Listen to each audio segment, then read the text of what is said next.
Bonjour, je m'appelle Baye Corentin, je suis en fin d'études à l'école 42 et donc ce que je vais vous présenter c'est en gros de l'exploit Windows, du kernel. C'est un travail que j'ai réalisé pendant mon stage à Armature Technologies. Donc mon stage s'est terminé début juin, ce qui fait que je suis en vacances et ce qui explique mon look de touriste.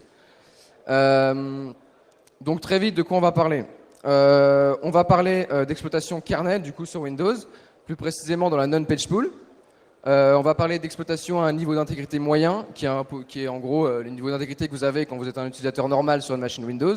Donc il est opposé à un niveau d'intégrité qui est bas, qui est le niveau d'intégrité qu'un processus a quand il est, par exemple, lancé depuis une sandbox d'un navigateur. On va parler des drivers, donc des pilotes, comment on communique avec eux et comment on peut les attaquer. Et je vais vous parler de différents outils, différentes méthodes qui permettent de mettre en place des attaques contre la pool. De ce dont on ne va pas parler. Alors, si vous avez entendu d'exploit kernel sur Windows 10 récemment, vous avez sûrement entendu parler du driver Win32k.6, donc qui est en partie responsable du parsing des fonds, par exemple, ce qui fait qu'il y a beaucoup de vulnérabilités. Donc, ces vulnérabilités sont généralement exploitées via la technique des GDI et des user objects. Donc, tout ça, c'est un truc que j'aborde pas du tout, c'est une autre partie du kernel. Et du coup, on va pas parler d'exploitation à un niveau d'intégrité bas, parce que c'est pas mon sujet. Donc voilà. Alors, il y a quelques mois déjà, je testais la robustesse de plusieurs antivirus, donc notamment sur leur driver, et j'ai eu un premier crash, donc un BSOD sur ma machine, avec pour code bad pool leader. Ce que ça nous dit bad pool leader, en gros, c'est qu'il y a une corruption dans les données de la pool. Donc la pool, qu'est-ce que c'est? La pool, c'est l'endroit commun pour toutes les allocations dynamiques du kernel Windows.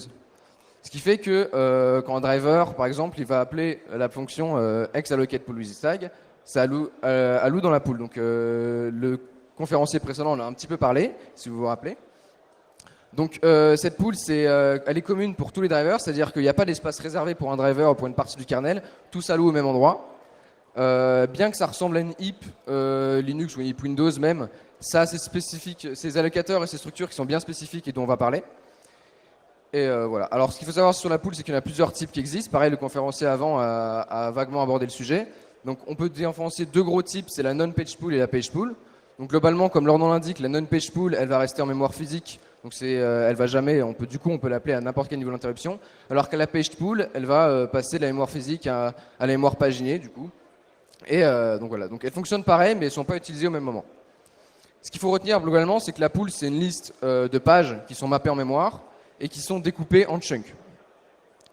Voilà un chunk dans la pool. Donc c'est un chunk sous sa forme 64 bits. La forme 32 bits contient les mêmes infos, c'est juste qu'elles sont mises différemment. Alors, donc on peut séparer deux choses. Donc le pool leader, donc c'est la partie qui contient des informations sur le chunk, et les données d'une chunk en lui-même. Donc dans ces données sur le chunk, on peut retrouver la preview size, donc c'est la taille du chunk qui précède ce chunk-là. Pool index, c'est juste un index qui permet d'aller chercher une structure dans le kernel. Block size, c'est la taille de ce chunk exact. Pool type, c'est un bit mask. On va trouver plein d'informations dedans, genre est-ce que le chunk est alloué en ce moment, dans quel type de pool il se fait allouer. Il contient aussi un flag qui est intéressant, qui dit si le chunk rentre dans le calcul du quota d'un processus. Donc on va en parler juste après. Le pool tag, c'est 4 caractères qui permettent d'identifier le chunk pour le debug. Et le process build, donc c'est ce qu'on va parler, donc c'est un pointeur qui pointe sur une structure processus. Donc ce pointeur, il est là seulement si le chunk rentre dans le calcul du quota d'un processus, parce que quand on va free le chunk, on va avoir besoin d'aller chercher le quota du processus, du coup, pour le décrémenter. Du coup, ce pointeur, il pointe sur la structure processus, et après sur la structure, on peut aller récupérer le quota. Et après, il y a les données, donc des données brutes, ça peut contenir plein d'informations, des données, une string bet, une grosse structure, c'est vraiment des données brutes. Donc maintenant qu'on sait un peu sur la pool, on va pouvoir parler des drivers en soi, pour pas pouvoir parler de la vulnérabilité. Alors un driver, on communique via les ACTL, donc input-output control. Donc il y a une fonction qui s'appelle device control qui permet de prendre le contrôle d'un driver et de pouvoir appeler certaines de ces fonctions. Donc il prend plusieurs arguments. Le premier c'est hDevice, donc c'est le device avec lequel vous le communiquez, donc le driver avec lequel vous allez communiquer. Le control code c'est un nombre qui contient pas mal d'informations, on va en parler après. Donc il va donner un input à votre AECTL et sa taille, un output donc pour avoir la réponse et sa taille aussi, et ensuite le nombre de bytes retournés, et le dernier c'est un paramètre qui permet de faire des AECTL qui sont synchronisés avec d'autres. Ce qui nous intéresse ici, c'est le contrôle code. Ça, c'est la documentation MSDN. Donc, en fonction, ces bits, en fonction des bits, ça contient différentes informations. Donc, qu'on peut voir là. Nous, ce qui nous intéresse, c'est le type de transfert. Il en existe quelques-uns. Nous, ce qui nous intéresse, c'est le premier, c'est le 0, parce que c'est celui qui est plus utilisé par les éditeurs quand ils ne savent pas trop de quoi ils parlent. Donc cette méthode, elle est assez intéressante, elle s'appelle méthode buffered, et je vais vous expliquer son fonctionnement, parce que c'est là-dessus qu'on va se baser. Alors en gros, après avoir appelé device control, tous vos arguments ils vont être passés en kernel land. Enfin, il y a un truc qui s'appelle input-output manager qui va gérer tout ça. La première chose qu'il va faire, c'est qu'il va louer un buffer en kernel land, donc dans la non-page pool. Et ce buffer, il va servir aussi bien d'input et d'output pour le CTL. Donc pour ça, pour pouvoir la louer, il va prendre la plus grande des deux tailles que vous avez spécifiées dans device control. Vous avez spécifié une taille pour l'input, une taille pour l'output. Il va forcément prendre la plus grande pour pas qu'il y ait de problème. Donc ça, c'est le système buffer. Donc après l'avoir alloué, tout simplement, il va prendre votre input qui est en userland, il va le copier dans ce nouveau buffer qui est en kernel land, et il va envoyer tout ça au driver avec plein d'informations pour que le driver puisse gérer son CTL. Donc le driver, il va faire ce qu'il veut avec le CTL. Et quand il va vouloir écrire sa réponse, s'il y en a une, il va devoir l'écrire dans le système buffer, donc là où il y a votre input. Donc il va écraser l'input, qui est déjà dans le système buffer, et après il va devoir spécifier combien d'octets il a écrit, pour qu'ensuite l'input-output manager il puisse savoir combien il doit copier en userland. Donc il écrase votre input avec son output, il dit combien d'octets il a écrit, et l'input-output manager, il récupère le système buffer, il récupère le nombre d'octets écrits, et il copie tout ça en userland dans votre output buffer. Donc ce qui est intéressant ici, c'est qu'il y a un buffer, donc le système buffer, qui est utilisé en output et en input par le driver, et donc contrôle la taille. Et contrôler la taille d'un buffer, c'est pas rien, surtout que les drivers, c'est souvent mal connu, donc c'est un vecteur d'attaque assez intéressant, et on peut trouver de la vulnérabilité. Et c'est là-dessus qu'on a eu notre crash, et c'est là-dessus qu'on a eu notre vulnérabilité. En gros, donc la CTL se passe normalement, et au moment où elle écrit son retour, elle va servir de même copie. Donc déjà, c'est pas un bon plan de servir de même copie, mais en plus, donc les arguments qu'il utilise, donc la destination c'est forcément le système buffer parce que c'est là où il va écrire, on contrôle sa taille. Ensuite, en source, il utilise un buffer qu'on contrôle totalement parce que tout simplement, il s'est servi de notre input pour le récupérer. Donc on contrôle totalement, c'est-à-dire on contrôle sa taille et on contrôle son contenu. Et en size, la même copie, il passe toutes les SRC. Donc quoi qu'il arrive, la source sera complètement copiée dans la destination. Ce qui fait que là, c'est un même copie, donc on contrôle tous les arguments. Donc c'est une mauvaise idée et c'est un buffer overflow. Et ce buffer overflow, vu que c'est le système buffer qui va overlap, et ben c'est un pool overflow, et donc c'est un buffer overflow dans la non-page pool. Donc la question qu'on se pose, c'est qu'est-ce qu'on peut faire à partir de ça? Il y a quelques années, il y a un chercheur en sécurité qui s'appelle Targement, qui a réalisé un papier qui s'appelle Kernel Pool Exploitation on Windows 7, et il a fait beaucoup de choses dedans. Notamment, il nous explique comment fonctionne la pool, parce que déjà c'est du Windows, donc évidemment on n'a pas de code source, et en plus c'est du kernel, donc c'est pas ou très peu documenté. Et du coup, il a fait un gros travail d'explication, et vraiment c'est très clair. Donc il nous explique toutes les structures, tous les algorithmes d'allocation et de free, donc comment fonctionne la pool. Et en plus de ça, il nous présente plusieurs attaques génériques qu'on peut mettre en place à partir de telle ou telle attaque, qui nous permet d'élever nos privilèges ou de faire de l'exécution kernel, donc des choses assez intéressantes. Donc à partir de ce papier, moi je suis basé là-dessus et j'ai mis en place une des attaques qu'il a présentées. Donc cette attaque s'appelle le Quota Process Pointer Overflow.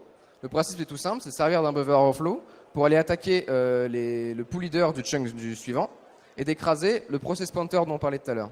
Donc ce pointeur qui pointe sur une structure processus. Donc tout simplement, on va l'écraser et on va le faire pointer sur des datas qu'on contrôle.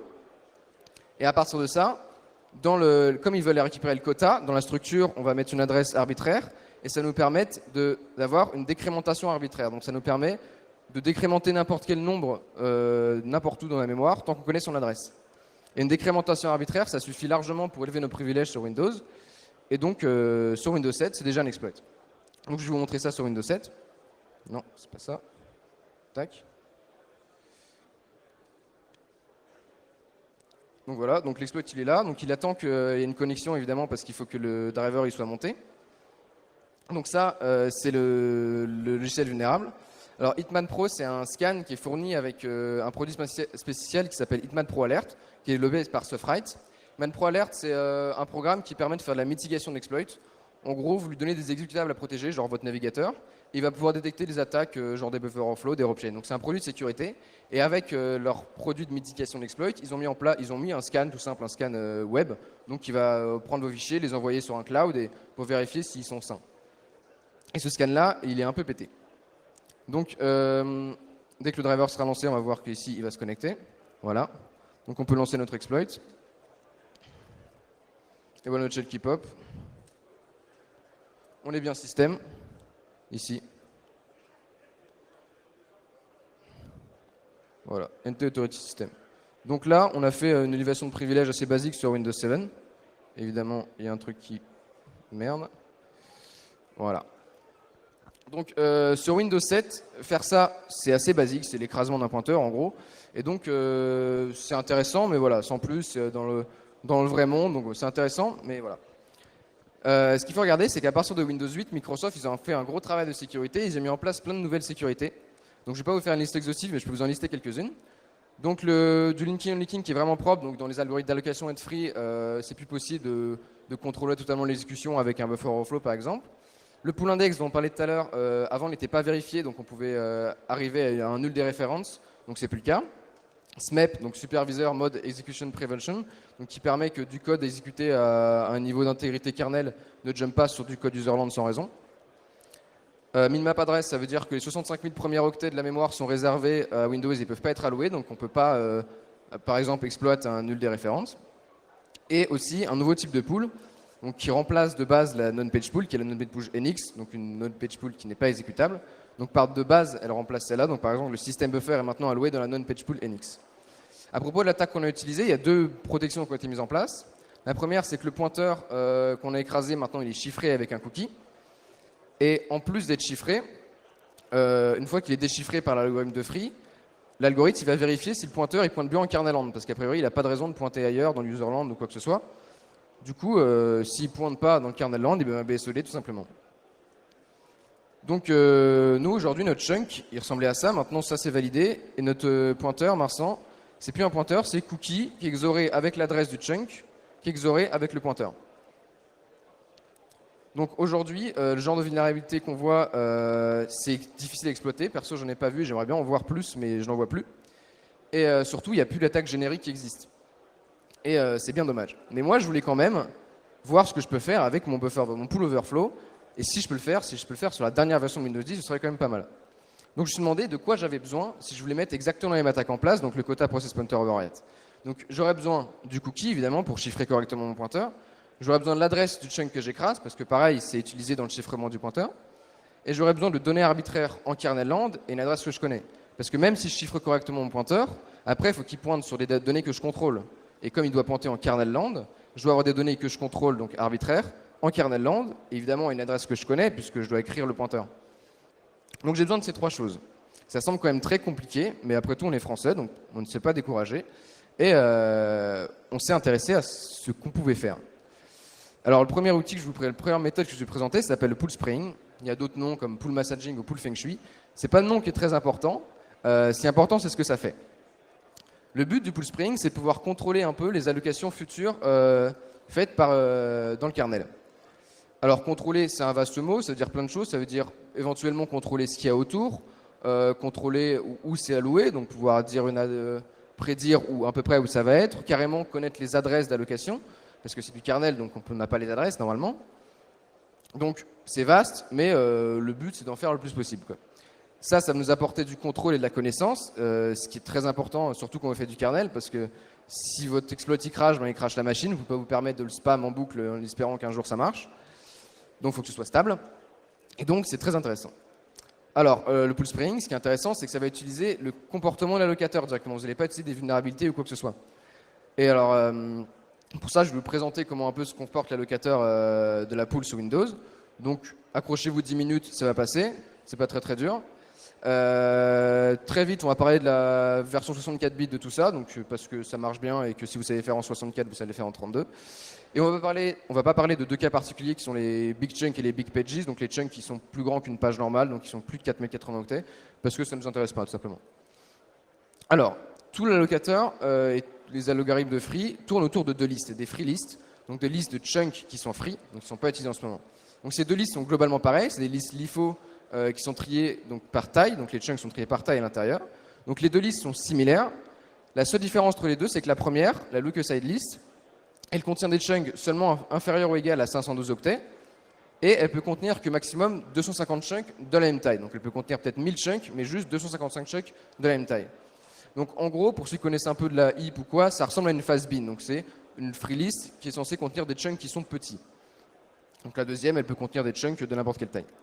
Et juste avec ces deux free lists, on peut déjà sortir l'arbre d'allocation de la pool Windows. Alors, la première question qu'on se pose quand on alloue un chunk, c'est est-ce que ce chunk, il est supérieur à 512 octets? Donc, est-ce qu'on peut utiliser la look-aside list, la première? Alors, s'il n'est pas plus gros, donc est-ce qu'on peut utiliser la look-aside list? On va tout simplement se demander cette free list, est-ce qu'il y a un chunk qui fait exactement la même taille que celle qu'on a demandé? Donc, si on a demandé un chunk de 120 octets, on veut un chunk qui fait exactement 120 octets. Si c'est le cas, c'est parfait, c'est déjà terminé, on retourne le chunk, on le sort de la free list et on alloue le chunk tout simplement. Par contre, si ce n'est pas le cas, on va aller voir dans la deuxième liste, dans la listed list, et on va se poser exactement la même question. Est-ce qu'on a un chunk qui fait exactement celle qu'on a demandé, exactement 120 octets? Si c'est le cas, parfait, pareil, on l'enlève de la liste, c'est terminé. Par contre, si ce n'est pas le cas, là, ce qu'on va demander, c'est dans la même liste, la de listed list, on va se demander, est-ce qu'il y a un chunk qui est plus grand, donc le plus petit possible, mais qui est plus grand que 120 octets? Si on trouve plus grand, c'est parfait, on va juste le couper en deux. Il y en a un qui fera la taille parfaite, donc il fera tout pile 120 octets, et l'autre, il fera peut-être 10, mais on va le remettre dans la free list au bon endroit, parce que c'est trié par taille, donc on va le bouger de place, mais voilà, il sera un chunk free stocké quelque part. Par contre, si on ne trouve pas aucun chunk free, aucun chunk disponible, on va devoir allouer une nouvelle page, et son premier chunk, parce qu'une page n'est jamais vide.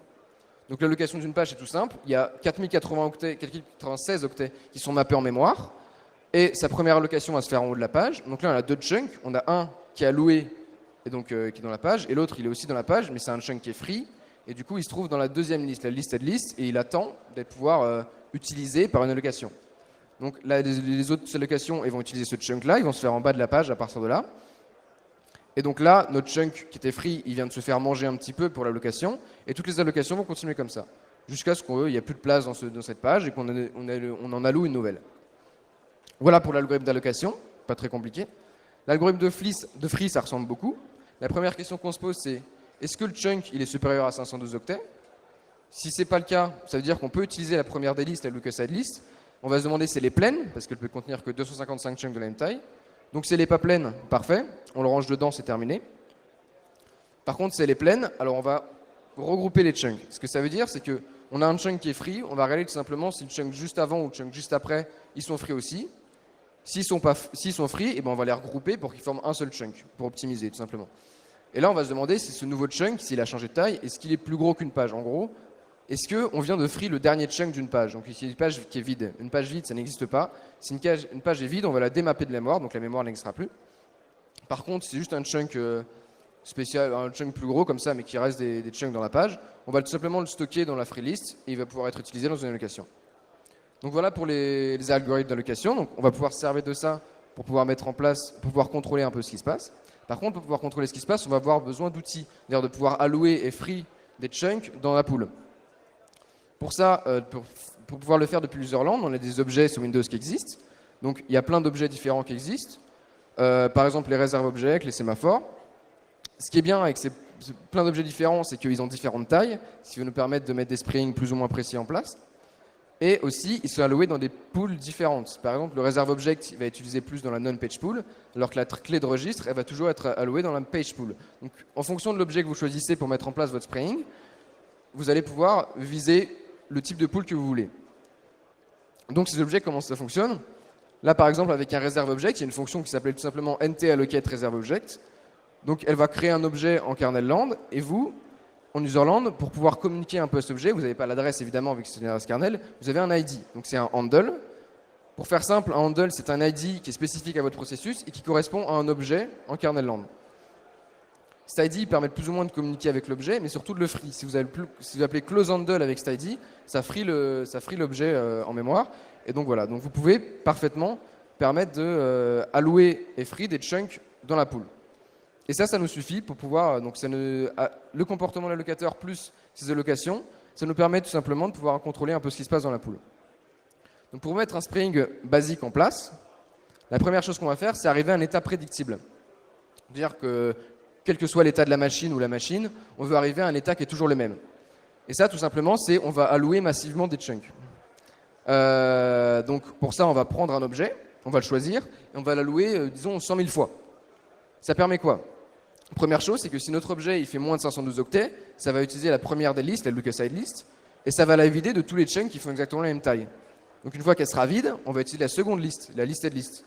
On va utiliser tous les chunks qui sont de la même taille, puis tous les chunks qui sont plus gros, et au bout d'un moment, elle sera vide aussi cette free list. Une fois qu'elle est vide, eh ben, on va tout simplement créer des nouvelles pages. Et ces nouvelles pages, elles sont remplies exclusivement de notre objet. Donc ça, c'est un état prédictible. Donc on va avoir plein de pages en mémoire qui sont exclusivement remplies d'un objet qu'on a choisi. Et ça, déjà, c'est un état prédictible et ça nous permet de faire des choses. Imaginons qu'on ait alloué plein d'objets comme ça et qu'on ait gardé une liste des ID comme ça en mémoire. Et ben, on peut supposer, tout simplement, qu'il y a une espèce de cohérence avec le kernel et que, imaginons, deux objets qui ont été créés à la suite, et ben, c'est tout simplement deux chunks qui suivent en mémoire. C'est fort probable après notre allocation massive. Et donc là, on peut se permettre de mettre en place une étape 2 qui nous permet, tout simplement, on va appeler close handle, donc on va fermer les objets sur 3 ID, par exemple, qui se suivent en mémoire, enfin, qui ont été alloués à la suite. Et c'est très probable qu'en kernel land, il y a 3 chunks qui soient free à la suite, et que du coup, ça nous forme un trou en mémoire. Un trou dont on connaît la taille, dont on contrôle la taille, évidemment, puisqu'on connaît la taille de notre objet en kernel land. Alors ce trou, c'est pas vraiment un trou, c'est un chunk qui est free et qui se trouve dans la listed list, donc dans la liste free. Donc on va pouvoir utiliser ce chunk. Imaginons que juste après avoir créé notre trou, on fasse une allocation de là, par exemple, 0x240 octets. Et ben c'est ce chunk-là qui sera utilisé, puisque c'est une liste LIFO, donc c'est le dernier qui a été mis dans la liste qui va sortir. Donc ça nous permet déjà de mettre en place un spring de base et de pouvoir contrôler ce qu'il y a autour de notre allocation. Donc ça ne donne pas beaucoup d'informations, donc on ne connaît pas les adresses ou quoi, mais ça suffit à connaître ce qu'il y a autour de notre allocation. Et ce genre de spring, ça suffit par exemple pour l'exploit Windows 7 que je vous montrais tout à l'heure, parce qu'il faut quand même savoir ce qu'on écrase à peu près. Et ça suffit. Il y a quand même 3 gros problèmes qui se posent sur notre spring de base. Le premier, c'est que ça va être compliqué de prédire l'allocation de chunks qui font moins de 512 octets, parce que vous avez beau créer des trous et mettre des chunks dans la deuxième liste, la listed list, si ça utilise la première parce que le chunk qui a 512 octets et cette première liste, on ne peut pas l'atteindre, eh ben, votre trou, il ne sert à rien. Donc si vous voulez prédire l'allocation d'un chunk qui fait moins de 512 octets, il va vous falloir un objet qui fait exactement la même taille que votre chunk. Ce qui se trouve, évidemment.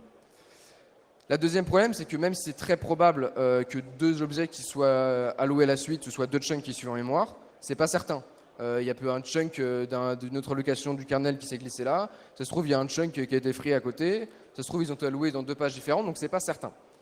Donc c'est un problème parce qu'on aime bien la stabilité.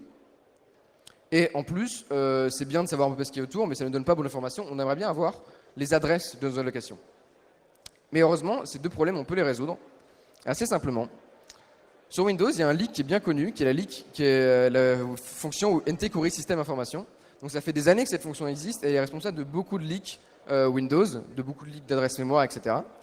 Ce qui nous intéresse, nous, c'est cette fonction, si on l'appelle avec la classe System Extended Handle Information, ça nous permet de, à partir d'un handle, donc l'ID dont je vous ai parlé tout à l'heure, on peut retrouver l'adresse kernel de n'importe quel objet. Donc l'adresse kernel en mémoire de n'importe quel objet. Donc nous, comme on a plein d'objets qu'on a alloués, on a plein d'ID, on peut leak plein d'adresses kernel. Alors, cette fonction depuis Windows 8, elle est plus appelable depuis un niveau d'intégrité bas. C'est pour ça qu'on parle depuis tout à l'heure d'exploitation à un niveau d'intégrité moyen, donc un utilisateur lambda. Donc, à partir de ce leak, on peut se permettre de faire des choses beaucoup plus intéressantes. La première étape, ça va être la même, on va arriver à un état prédictible, mais au lieu de créer des trous bêtement, on va essayer de trouver celui qui nous correspond le mieux. Et pour ça, tout simplement, on va reprendre nos 3 ID, enfin nos 3 objets qu'on voulait fermer, et au lieu de bêtement les fermer, on va d'abord leak les adresses de tous les objets qui composent les trous et de ceux qui sont autour.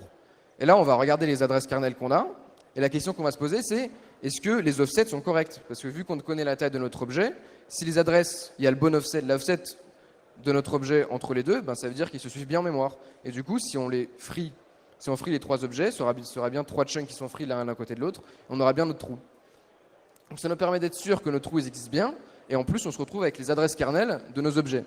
Et ça, c'est beaucoup d'informations qui nous intéressent. On peut prédire une allocation kernel en connaissant son adresse, en la mettant à peu près où on veut. Enfin, je veux dire, on peut contrôler ce qui se passe autour, quoi. Et ça, ça nous permet de faire plein de choses, comme je vais vous le montrer. Et ça, c'est fait seulement avec du Windows. Donc c'est depuis Windows 17, et c'est encore valable sur Windows 10. Et il n'y a pas de vulnérabilité en soi qui sont utilisées, à part le leak NT Core System Information, mais c'est un truc qui est là depuis longtemps. Donc ça, c'est fait seulement avec du Windows, et j'ai écrit une librairie qui permet de faire ça. Elle marche aussi bien sur Windows 7 et sur Windows 10, et c'est vraiment pas très compliqué. Et ben c'est le moment où on peut commencer à s'amuser. Donc on avait trois éléments qui nous manquaient. On avait besoin du pull cookie, on avait besoin de l'adresse du chunk en overflow. Donc a priori ça, si on peut prédire une allocation, surtout celle du system buffer, puisqu'on contrôle sa taille, c'est assez simple de prédire son allocation. On sait on peut prédire ce qui est l'adresse de chunk qui est juste derrière, évidemment. Et du coup, l'adresse du chunk qu'on écrase, vu qu'il est juste derrière le system buffer, on l'a. Donc ça, c'est bon a priori. Et il nous faut des données arbitraires en kernel land et une adresse qu'on connaît. Donc ça, le dernier point, en vrai, il y a plusieurs manières de le faire. Il y a quelques mois, j'utilisais une technique qui n'était pas très viable, mais j'en ai trouvé une autre il n'y a pas très longtemps, qui est hyper intéressante. Donc c'est la fonction create private namespace. Donc elle crée un objet, comme je vous en parle depuis tout à l'heure, c'est un objet qu'on peut utiliser pour spray la page pool, parce que ça crée un objet directory dans la page pool. Alors cette fonction, elle demande trois arguments, un security descriptor, un boundary descriptor, qui est un autre objet, et un alias, donc un espèce de nom.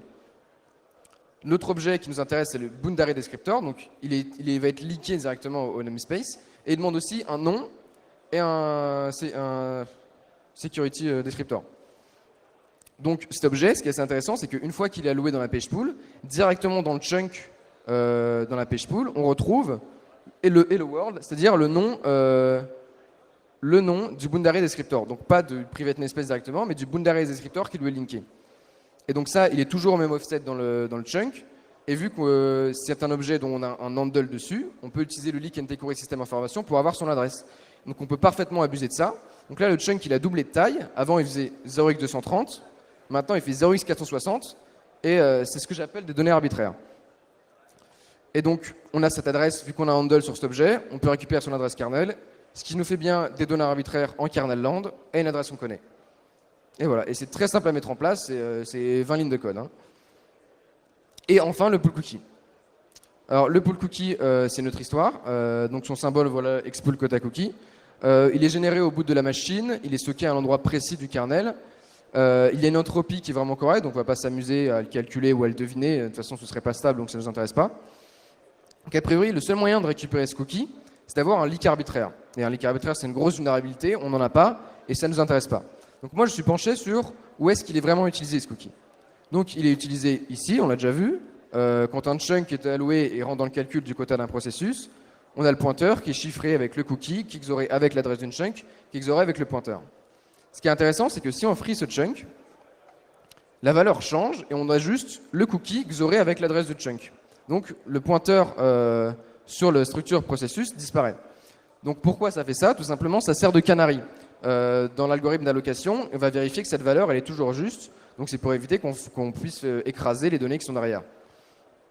Mais ça nous intéresse beaucoup parce qu'avec notre spraying, moi l'adresse du chunk, je peux la connaître, je peux la prédire. Donc si j'arrivais à lire ces informations-là, je pourrais récupérer le pull cookie.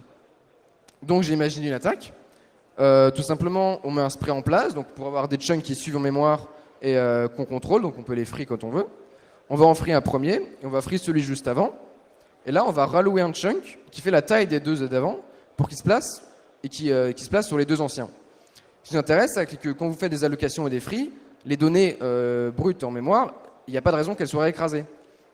Et du coup, dans nos données de notre nouveau chunk, là, on a l'ancien header de l'ancien chunk. Et il est toujours sous sa forme free, donc la forme pull cookie XORé avec l'adresse du chunk. Sauf que l'adresse du chunk, on peut parfaitement l'avoir, on a un spring, donc on peut parfaitement savoir où c'est. Donc si on arrive à lire ces données-là, on peut leak le pull cookie. Donc pour lire ces données-là, c'est un leak kernel, c'est un leak d'information.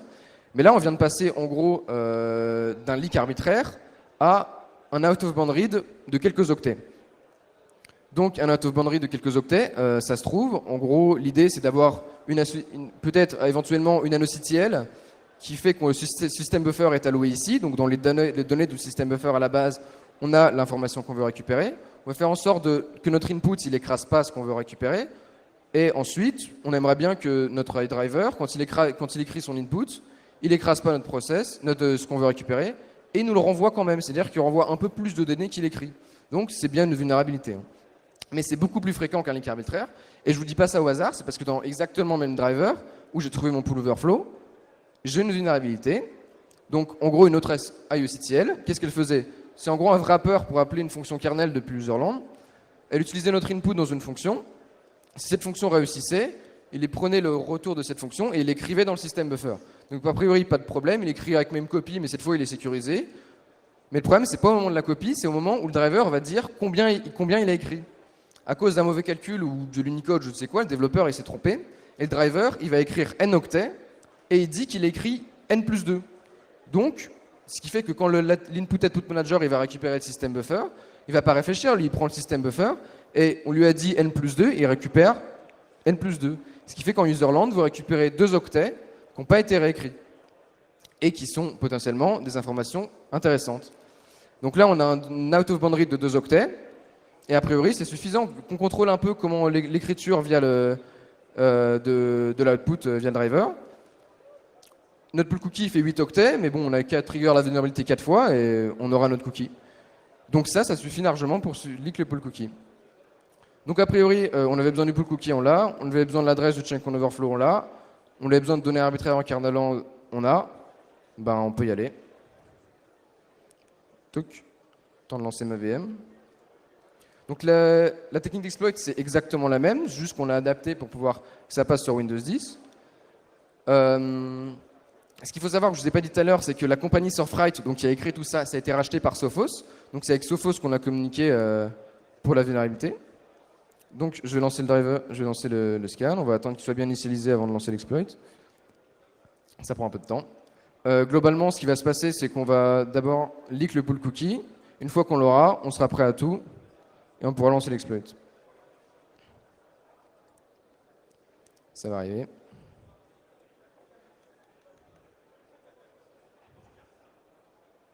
Ça va arriver. Voilà. Donc là, on est en train d'essayer de leak le pool cookie. On a la première pièce. Vu qu'on la leak 2 octets par 2 octets, on va le faire 4 fois. Première pièce, deuxième pièce, troisième pièce. Allons-y. Voilà tout le pool cookie. Donc là, on met notre spraying en place. On fait en sorte de pouvoir prédire l'allocation des chunks. Et on peut lancer l'exploit. Et voilà notre shell qui pop. Une évaluation de privilèges. On est bien système. Tac. Nous voilà système.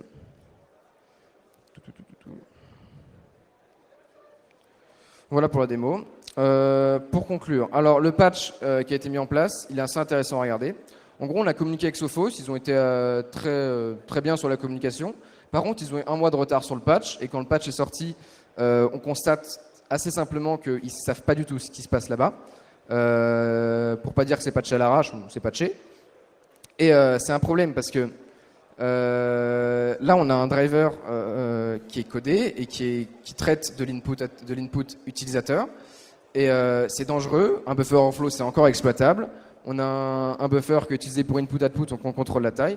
C'est un vecteur intéressant. Donc, quand vous codez un driver, il faut faire attention. Le moins de petite erreur, ça peut arriver à une vulnérabilité critique. Donc, il faut savoir ce que vous faites. Et voilà. Et sinon, il serait peut-être temps de complètement remédier au leak NT Query System Information, au moins pour les handles, parce que ça nous permet de faire des choses beaucoup trop avancées, d'avoir beaucoup trop d'informations sur ce qui se passe, et de mettre en place des exploits assez simplement. Voilà, est-ce que vous avez des questions? Merci.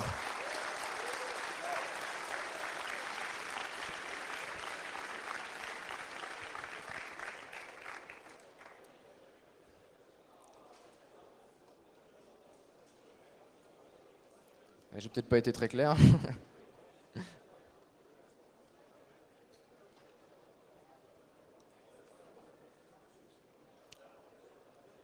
Oui, bonjour, c'est très intéressant et on voit que tu es passionné. Juste pour savoir, c'était un stage de combien de temps en fait? J'ai fini mon stage, donc là, je suis libre. Voilà. Mais je suis en vacances pour l'instant. Non, mais ça t'a pris combien de temps? Ah, pardon, analyser j'ai pas entendu. Dans le stage, ça m'a pris en gros 4 mois. C'est pas pour l'écriture des exploits, c'est plus pour la compréhension de comment ça se passe dans la pool, tout ça. Maintenant, avec les connaissances que j'ai, un exploit, ça s'écrit très très rapidement. Il y a pas... Surtout avec les librairies que je développais et tout. Donc, le temps de prendre la connaissance, surtout avec le niveau technique que j'avais, 4 mois pour bien tout comprendre et pouvoir exploiter en Windows 7 et en Windows 10. Merci.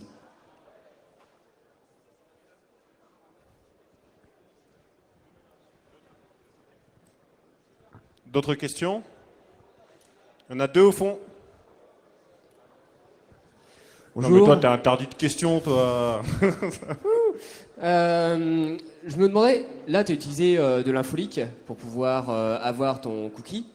Est-ce que tu as trouvé des objets dans le non-page qui seraient utilisables pour pouvoir faire soit du DRF de pointeur, soit de la lecture, mais en gros que tu puisses te passer de l'infolique avec des objets kernel standards?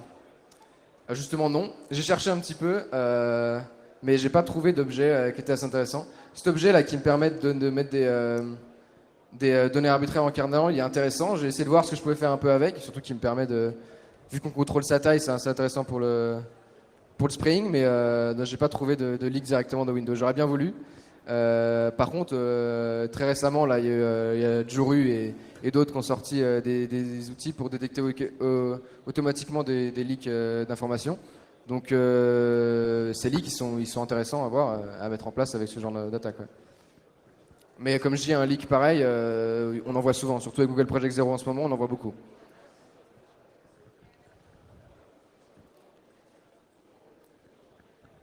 Bon, bah, c'est plus de questions, merci.